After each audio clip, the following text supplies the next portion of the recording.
लक्ष्मी रसोई में खाना बना रही होती है। तभी उसकी सास सुमित्रा आती है। बहू, आज तो तेरी शादी की सालगिरह है ना, तो आज कुछ अच्छा खाना बना दियो। माँ जी, मैं तो आज सब कुछ सूर्य जी की पसंद का ही बना रही हूँ। हाँ, कुछ आज ऐसा बना दियो कि सूर्य तेरे हाथ के खाने का फैन हो जाए। मुझे पता है कि तुम दोनों में मन मुटाव चल रहे हैं, और आज तो 1 साल हो गया तुम दोनों की शादी का। माँ जी, मन मुटाव चल रहा है, लेकिन सूर्य जी दिल के बहुत साफ हैं। उनका गुस्सा नाराजगी तो बस ऊपर ही है, वरना वो मोम है, मोम। आज नहीं तो कल मैं उनके दिल में अपने लिए जगह बना ही लूंगी। हाँ बहू, ये सब मेरी ही वजह से हो रहा है। मैंने ही सूर्य को बोला था कि तुमसे शादी कर ले, लेकिन मुझे लगा कुछ दिनों बाद वो तो तुझे अपना ही लेगा, लेकिन मुझे क्या पता था कि वो दूर दूर रहने लगेगा। माँ जी, आप परेशान क्यों हो रही हो? आपकी बहू है ना, सब ठीक कर देगी। हाँ बहू, तुझ पर ही तो मुझे पूरा भरोसा है कि तू सब कुछ ठीक कर देगी। माँ जी, आप मुझे बातों में लगा रही हो। अरे अभी तो आपने बोला कि मुझे अच्छा अच्छा खाना बनाना है, और अब आप बातें बनाने में लगी हो। अरे ऐसे बातों में लगी रही तो खाना कब बनाऊंगी मैं? लक्ष्मी की बात सुनकर सुमित्रा मुस्कुराते हुए चली जाती है। लक्ष्मी बहुत ही ज्यादा खुश होती है और सब तैयारी कर लेती है, और वो अपने पति के आने का इंतजार कर रही होती है। कुछ देर बाद लक्ष्मी का पति सूर्या एक मोहिनी नाम की लड़की के साथ घर आता है। सूर्य, ये लड़की कौन है और तेरे साथ हमारे घर में क्यों आई है? तूने क्या अपनी सालगिरह में इसे बुलाया है?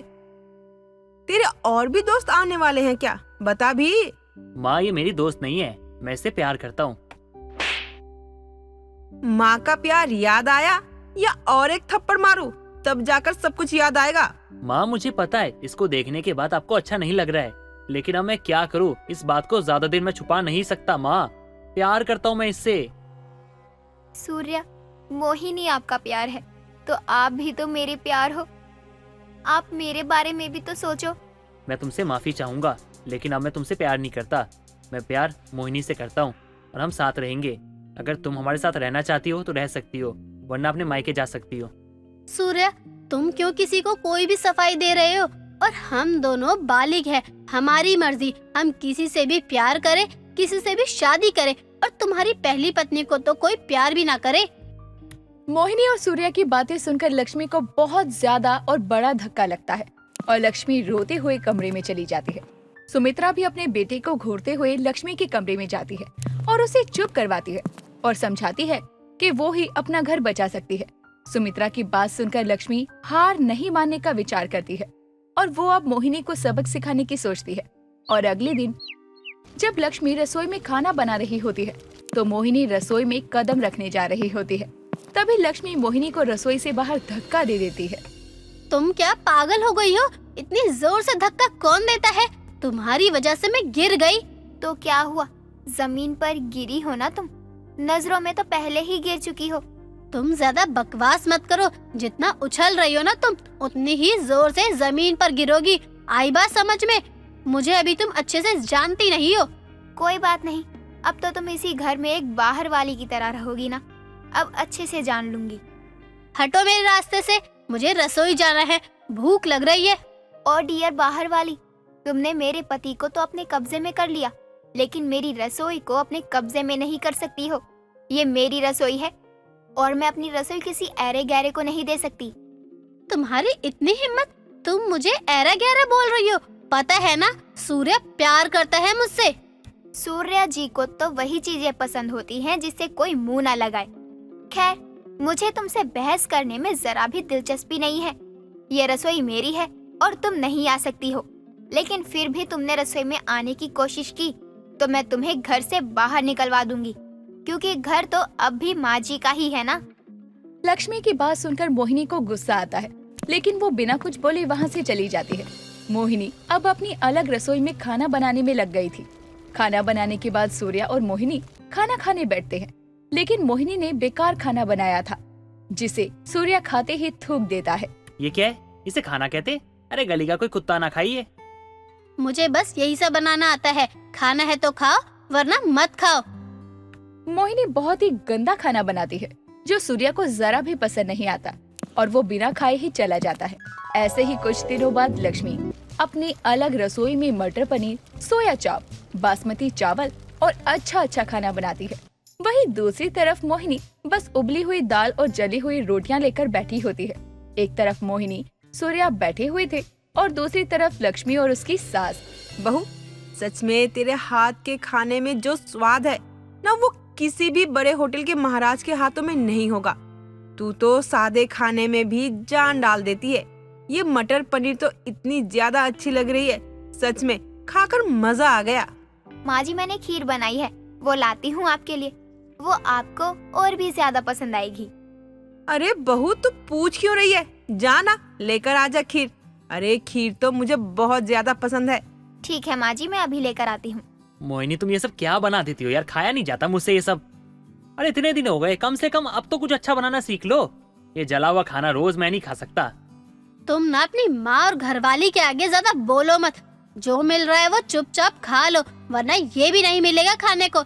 एक तो तुम्हारी घरवाली की वजह से मुझे अलग रसोई में खाना बनाना पड़ता है। लक्ष्मी, वो थोड़ी सी खीर दे दो।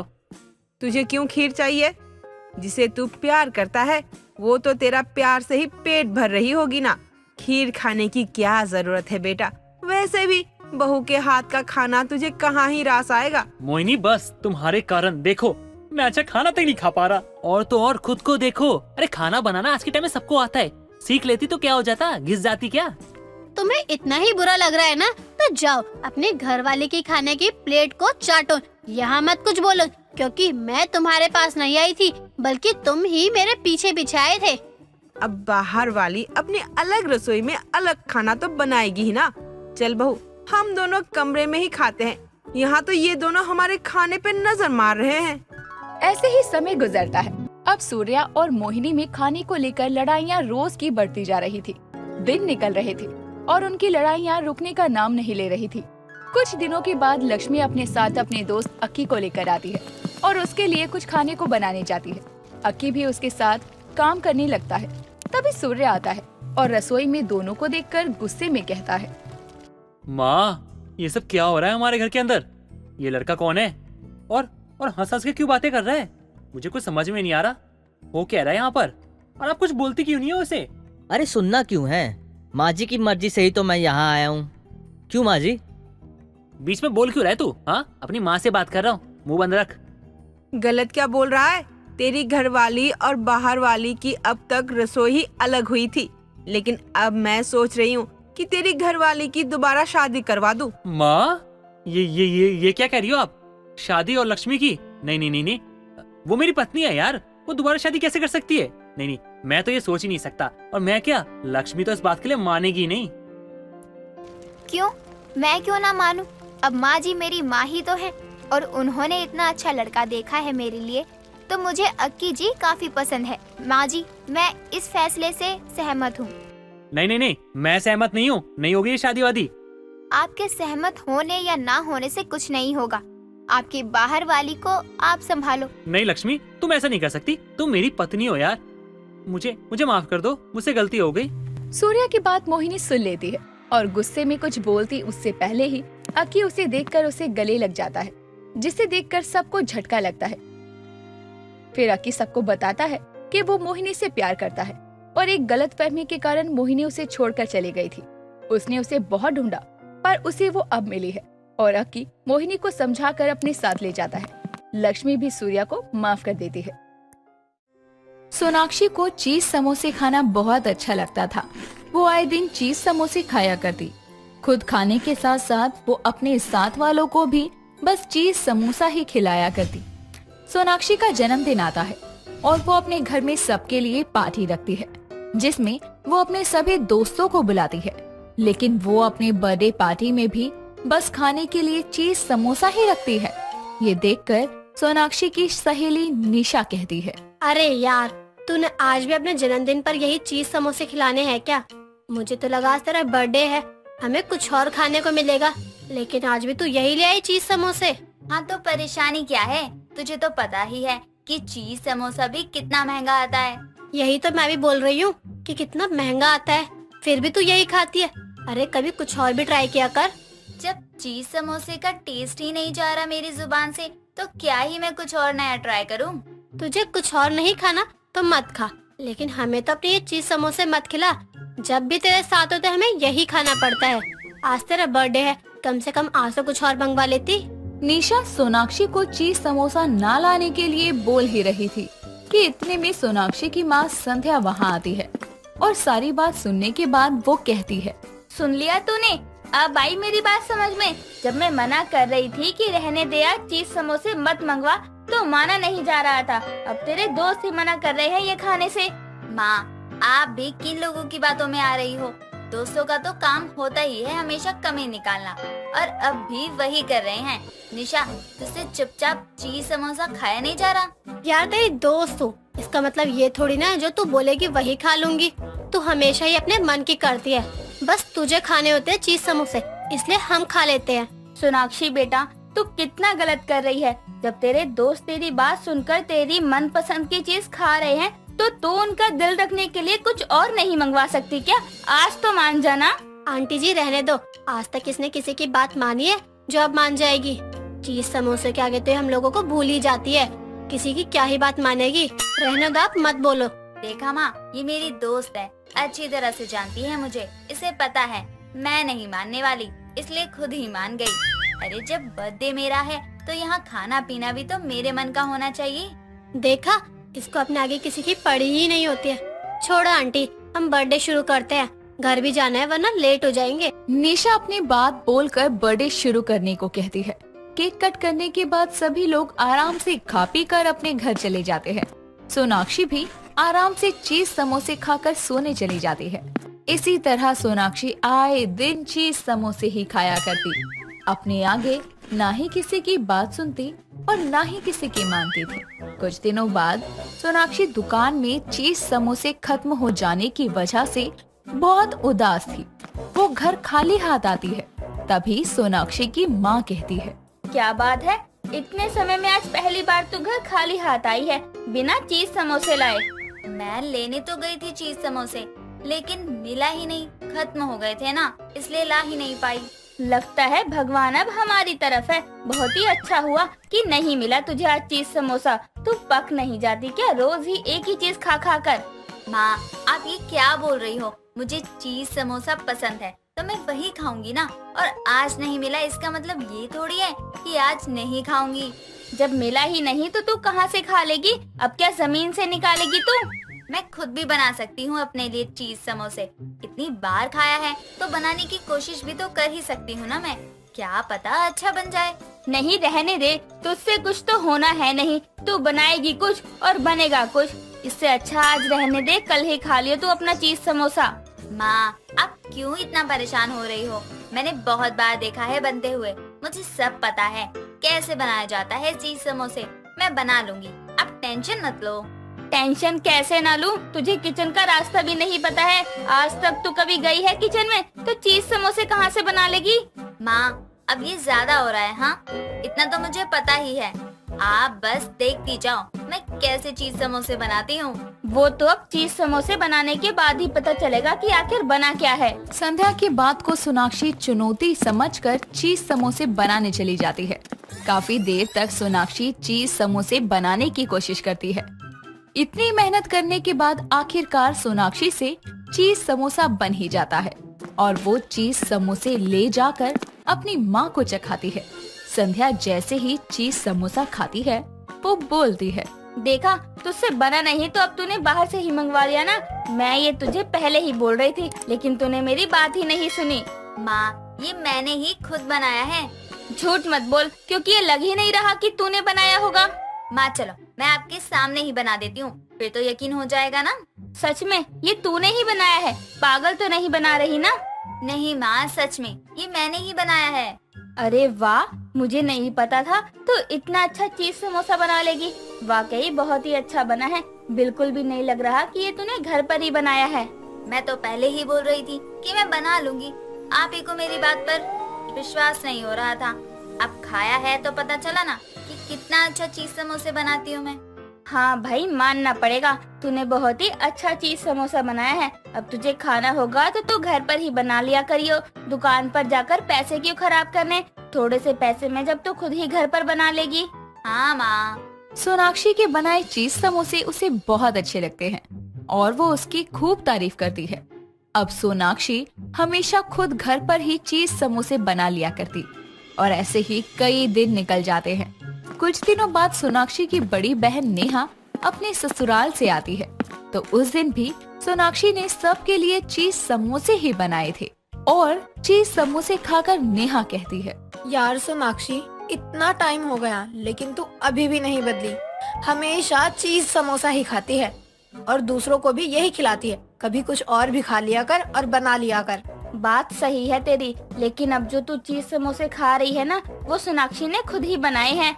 माँ, मैं भले ही इतने दिन बाद अपने मायके आई हूँ, लेकिन इतना तो मुझे भी पता है कि ये सब सोनाक्षी से नहीं होने वाला है। अरे सच में ये सोनाक्षी ने ही बनाए हैं। सोनाक्षी को चीज समोसे इतने पसंद आने लग गए कि वो खुद ही चीज समोसे बना लेती है। अरे वाह, मुझे नहीं पता था। मेरी बहन के अंदर इतना टैलेंट भी है। इतने अच्छे समोसे बनाए हैं, बिल्कुल दुकान की तरह लग रहे हैं। अब चीज समोसे की बात थी तो ऐसे ही कुछ भी थोड़ी ना बना देती मैं। हाँ हाँ, लेकिन जब तुझे इतने अच्छे चीज समोसे बनाने आते हैं तो तू कुछ काम शुरू क्यों नहीं कर देती? ये क्या बात हुई भला? अरे चीज समोसे बनाने आते हैं तो मैं कोई काम करूं? ये तो कुछ मैच नहीं हुआ। अरे मैं ये बोल रही हूँ कि तू चीज समोसा बेचा करना। वैसे भी तुझे चीज समोसा खाना और खिलाना बहुत पसंद है, तो अब तू खुद बनाकर बेचा कर, लोग भी खाने आएंगे फिर। दीदी, ये सब ना बोलने में ही अच्छा लगता है, करने में बिल्कुल भी ठीक नहीं रहेगा। अरे बिल्कुल ठीक रहेगा। देख, तुझे आता ही है बनाना, बस एक दुकान खोलनी रह रही है और एक बार कोशिश करने में कुछ जा नहीं रहा ना।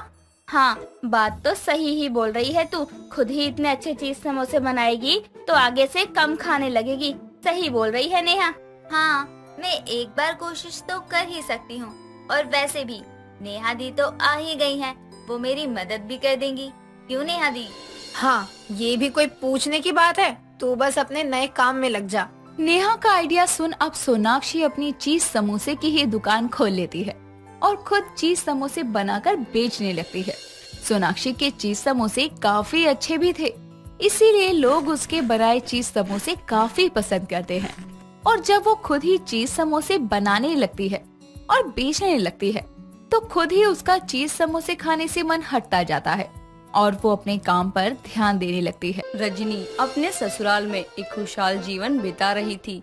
रजनी खुशहाल जीवन तो जी रही थी, लेकिन सिर्फ लोगों की नजरों में। घर के अंदर का भेद तो किसी को भी नहीं पता था। रजनी घुट घुट कर जी रही थी। वो कहते हैं ना, दूर का ढोल सुहावना लगता है, ठीक वैसे ही यहाँ था। रजनी की सास रजनी से प्यार तो करती थी, लेकिन सिर्फ दुनिया को दिखाने के लिए। उसको पसंद नहीं था कि उसकी बात को कोई टाले, इसीलिए हमेशा रजनी दबकर ही रहा करती थी। ऐसे ही एक दिन, बहू, मैं क्या सोच रही हूँ कि तेरे देवर की शादी करवा दूँ। माँ, वैसे बात तो आपने सही कही है, लेकिन आप जानती हैं ना, अभी प्रेग्नेंट हूँ और शादी ब्याह में कितनी भागदौड़ हो जाती है। आप तो बहुत अच्छे से जानती हैं, और मैं ऐसी हालत में अभी कोई ऐसा काम नहीं करना चाहती जिससे मुझे परेशानी हो। हाँ बहू, मैं जानती हूँ, तभी तो अब मैं तुझसे कोई काम नहीं करवाती। दोनों आपस में बात ही कर रहे थे, तभी नीरज अपनी भाभी की बात काटते हुए बोलता है, भाभी, आपको इतना काम करने की जरूरत ही नहीं पड़ेगी। दोनों सास बहू जब दरवाजे की तरफ देखते हैं तो हैरान हो जाते हैं, क्योंकि नीरज शादी की शेरवानी में था और उसके साथ एक लड़की थी। ये देख नीता अपने बेटे के पास आकर बोलती है, बेटा तू यहाँ इस तरह? क्योंकि माँ, मैंने रितु से शादी की है। पर क्यों? तूने इस तरह शादी क्यों की, किसी भी ऐसी गैर लड़की से? माँ, ये कोई ऐरी गैरी लड़की नहीं है, अब से ये मेरी पत्नी है और इस घर की बहू भी है। तो खबरदार अगर किसी ने इसको ऐरा गैरा बोला। और मैं इससे प्यार करता था, इसलिए मैंने इससे शादी की है। लेकिन मैं इस शादी को नहीं मानती और ना ही मैं इसको अपने घर में रहने दूंगी। ठीक है, अगर आप इसको इस घर में नहीं रहने देंगी तो मैं भी इस घर से जा रहा हूँ। नीता अपने बेटों से बेहद प्यार करती थी और अब ना चाहते हुए भी नीता को रीतू को अपनी बहू स्वीकारना पड़ता है। तो वहीं अब रीतू अपने घर की सभी जिम्मेदारियां काफी अच्छे से निभाने लगती है। क्योंकि रजनी प्रेग्नेंट थी, इसीलिए नीता रजनी को कोई काम नहीं करने देती थी और सारा काम अपनी छोटी बहू यानी कि रीतू से करवाती थी। ऐसे ही अब 6 महीने गुजर जाते हैं और रजनी एक प्यारी सी बच्ची को जन्म देती है। जैसे ही नीता को ये पता चलता है कि रजनी को एक लड़की हुई है, वैसे ही वो गुस्से में तिलमिलाती हुई डॉक्टर के पास आकर बोलती है, डॉक्टर, ये क्या बच्चा दिया है आपने? एक्सक्यूज मी, आप कैसे बात कर रही हैं? पहले तो तमीज से बात करें। और आप क्या बोल रही हैं कि क्या बच्चा दिया है? आपकी बहू को बेटी हुई है जिसे हमने आपकी गोद में दिया। डॉक्टर, मुझे लड़की नहीं चाहिए। इस लड़की को कहीं ठिकाने लगा सकती हैं क्या आप? आपको पता है, आपने जो मुझे कहा है उसके लिए आपको जेल हो सकती है। मैं आपको मुंह मांगी कीमत दूंगी। ऐसा नहीं हो सकता, या तो आप यहाँ से चली जाइए या फिर हम पुलिस को बुला रहे हैं। डॉक्टर की बात सुनकर नीता वहाँ से जाने लगती है, पर फिर भी नीता नहीं मानती और डॉक्टर को बार बार कन्विंस करने लगती है। जब डॉक्टर नहीं मानती तब नीता उसको पैसों से भरा बैग दिखाती है और उससे बोलती है, क्या अब भी आप बच्चे को ठिकाने लगाने से मना करोगी? डॉक्टर को पैसों का लालच आ जाता है और वो उसकी बात मान जाती है। लेकिन ये सब कुछ डॉक्टर के कैबिन की खिड़की से रजनी सुन लेती है, लेकिन वो कुछ नहीं कर पाती और कुछ देर बाद डॉक्टर सभी से बोलती है, हमें माफ करना, आपको बेटी हुई थी लेकिन हम उसे बचा नहीं पाए। सब कुछ जानने के बाद भी रजनी की इतनी हिम्मत नहीं हुई कि वो सभी को सच बता सके और वो एक बुत बनकर रह गई। इस तरह कुछ दिन बाद जब रजनी ठीक हो जाती है तब वो अपने घर आ जाती है। घर आने के बाद रजनी अब अकेले अकेले रहने लगी थी और एक दिन वो अपने कमरे में रहकर खुद से बोलती है, मेरी बच्ची कहाँ है कहाँ नहीं मैं नहीं जानती, लेकिन अब मैं और बर्दाश्त नहीं कर सकती। लड़कियों की इज्जत इस समाज में नहीं है। लड़के को सब पैदा करना चाहते हैं ना, अब ना रहेगा लड़का, ना रहेगी इन घटिया इंसानों की उम्मीद। मैं अब एक भी लड़का नहीं छोड़ूंगी। इतना बोलकर रजनी बाहर आ जाती है, जहाँ वो देखती है कि नीता की एक पड़ोसन अपने हाथ में मिठाई लिए उसके घर आई है और सभी को खुशी से मिठाइयाँ खिला रही है। रजनी को देख पड़ोसन बोलती है, बहू ले मिठाई खा। पर क्यों आंटी जी? वो इसलिए क्योंकि मेरी बहू को बेटा हुआ है। बेटे होने की खुशियाँ मना रही है, मना ले, लेकिन तेरी ये खुशी ज्यादा समय तक नहीं रहेगी। क्या हुआ बहू, किस सोच में पड़ गई? अरे बहन जी, मेरी बहू के साथ हाल फिलहाल में क्या हुआ है वो तो तुम जानती ही हो ना। हाँ बहन, जानती तो हूँ, लेकिन बहू तू चिंता मत कर, तेरी गोद एक बार फिर जल्दी ही भर जाएगी। मेरी गोद भरेगी या नहीं वो तो मैं नहीं जानती, पर तेरी बहू की गोद बहुत जल्दी खाली होने वाली है। रजनी कुछ नहीं बोलती और वहाँ से चुपचाप चली जाती है और रात के 12 बजे रजनी अपनी पड़ोसन आंटी के घर जाती है और उसके बेटे को चोरी कर लेती है और वहाँ से भाग जाती है। अगली सुबह उसकी पड़ोसन पूरे मोहल्ले में हंगामा मचा देती है। हे भगवान, मेरा पोता कहाँ गया? हाय, मेरा पोता चोरी हो गया रे। उसके इस शोर से रजनी, रीतू और नीता बाहर आती है और उससे बोलती है, क्या हुआ आंटी जी, आप अपने पोते का नाम लेकर ऐसे मोहल्ले में क्यों रो रही हो? क्या बताऊं बहू, मेरे पोते को किसी बच्चा चोर ने चुरा लिया। उसकी ये बात सुनकर अब सभी डर जाते हैं और अब सभी लोग अपने बच्चों को छुपाकर अपने घर में ही रखते हैं, लेकिन फिर भी बच्चे की चोरी बंद नहीं होती है। आए दिन कोई न कोई बच्चा चोरी हो रहा था। ये खबर अब पुलिस तक पहुंच जाती है, लेकिन बच्चों को ढूंढ के लाने में पुलिस भी असमर्थ थी। पुलिस को समझ नहीं आ रहा था कि आखिर बच्चे को चोरी कौन कर रहा है और ऐसे ही कुछ समय गुजर जाता है, लेकिन बच्चों की चोरी अभी तक बंद नहीं हुई थी। और ऐसे ही एक रात रजनी बच्चों की चोरी करने के लिए निकलती है। रजनी ने खुद को पूरी तरह कवर कर रखा था ताकि उसका चेहरा कोई ना देख सके। रजनी बच्चा चोरी करके जा ही रही थी कि तभी उसकी नजर पुलिस पर पड़ जाती है और जैसे ही रजनी की नजर पुलिस पर पड़ती है वैसे ही रजनी भागने लगती है। उस औरत को इस तरह भागता हुआ देख पुलिस भी अब उस औरत के पीछे भागती है और कुछ ही देर बाद रजनी पुलिस के हाथों पकड़ी जाती है, जिसके बाद पुलिस उसको उसके घर ले जाती है, जहां रजनी का पति राकेश, देवरानी रीतू और सास नीता उसको पुलिस के साथ देखकर हैरान हो जाते हैं। बहू, ये पुलिस तेरे साथ? जी हाँ, ये हमारे साथ। लेकिन इंस्पेक्टर, मेरी वाइफ ने किया क्या है जो आपने इसको इस तरह से अरेस्ट किया हुआ है? ये सवाल आप अपनी पत्नी से पूछेंगे ना तो ज्यादा अच्छा होगा। रजनी, क्या हुआ? क्या बात है? राकेश जी, मैंने बच्चों की चोरी की है। क्या? दीदी, इसका मतलब इतने समय से जो बच्चे चोरी हो रहे थे उनके पीछे आपका हाथ है? हाँ, मेरा हाथ है और मैंने ही सभी बच्चों को चोरी किया है। हाय बहू, तूने इतना नीच कर्म क्यों किया? तुझे जरा भी ख्याल नहीं आया हमारी इज्जत का? तूने जरा भी नहीं सोचा कि जब बाहर ये बात पता चलेगी तो हमारी इज्जत का फालूदा ही बन जाएगा? ये आप बोल रही हैं माँ जी? अरे आपको जरा भी शर्म आ रही है इस तरह की बातें बोलने में? आप हमेशा हमें दबा कर रखती थी, समझ आता है, लेकिन आप इतनी नीच हरकत करेंगी मैं नहीं जानती थी। देख रहा है राकेश बेटा, उल्टा चोर कोतवाल को डांटे। एक तो बच्चा चोरी खुद करती है और मेरी इज्जत पर दाग लगा रही है। रजनी, तुमने ऐसा क्यों किया? हाँ, सच बता दो। अगर तुमने सच बता दिया तो क्या पता तुम्हारी सजा कम हो जाए। रजनी अब अपनी सास की करतूत बता देती है। ये जानने के बाद सभी के पैरों तले जमीन खिसक जाती है और नीता की गर्दन शर्म से झुक जाती है। इसलिए मैंने जितने भी बच्चे चोरी किए वो सब लड़के थे, लेकिन मैंने किसी भी बच्चे को कोई नुकसान नहीं पहुंचाया है। वो सभी सुरक्षित हैं। अगर ऐसा था तो आपको पुलिस के पास आना चाहिए था ना। यूँ इस तरह से बच्चों की चोरी नहीं करनी चाहिए थी। मैं जानती हूँ कि मेरी गलती है, लेकिन मेरी हिम्मत ही नहीं हो पाई पुलिस में रिपोर्ट लिखवाने की। आपने जो गलती की है उसकी सजा तो आपको मिलेगी, लेकिन आपको सजा मिले उससे पहले आपकी सास को और उस डॉक्टर को सजा मिलेगी, और आपकी बच्ची को आपके हाथ में देना हमारा काम है। इस तरह से पुलिस डॉक्टर को अरेस्ट करती है और रजनी के बच्चे के बारे में पता लगाती है, जहां पुलिस को पता चलता है कि रजनी की बच्ची अनाथालय में है।